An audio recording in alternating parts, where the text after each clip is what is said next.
Guys, good morning. সবাইকে শিব চতুর্দশীর অনেক অনেক শুভেচ্ছা এবং ভালোবাসা জানাই। সবাই আজকের দিনটা খুব ভালো করে কাটাও। সবাইকে অনেক অনেক অনেক অনেক শুভেচ্ছা। সবাই ভালো করে পুজো দাও। আজকের দিনটা অনেকের জন্যই খুব স্পেশাল। তো যারা মহাদেবকে ভালোবাসো তাদের জন্য তো অনেক স্পেশাল।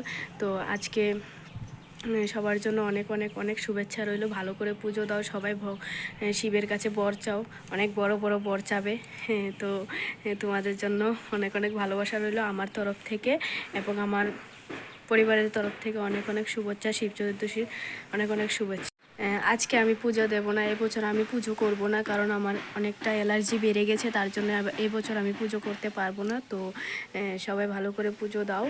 আর আমি আজকে অনেকটা লেটে ঘুম থেকে উঠেছি, অ্যালার্জি বেড়েছে বলে রাত্রে ভালো করে ঘুমোতে পারিনি, তাই অনেকটা লেটে উঠেছি, তাই অনেকটা লেটে ভিডিওটা করছি তোমাদের জন্য। তো সবাই একটু লাইক কমেন্ট শেয়ার করবে, সাপোর্ট করবে আমাকে। তোমাদের জন্য অনেক অনেক শুভেচ্ছা রইলো। আজকে শিব চতুর্দশীর অনেক ভালোবাসা রইলো আমার তরফ থেকে।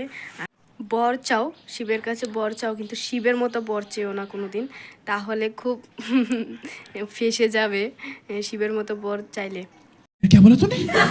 তাহলে সারাটা জীবন পাগলা বর নিয়ে, পাগলা শিব নিয়ে পস্তাতে হবে তোমাদেরকে।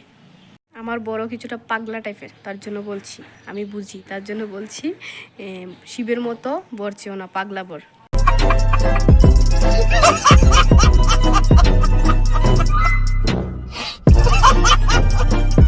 আজকে শিব চতুর্দশীর অনেক ভালোবাসা রইলো আমার তরফ থেকে। আর যারা শিব মহাদেবকে ভালোবাসো তারা জোরসে বলো হর হর মহাদেব।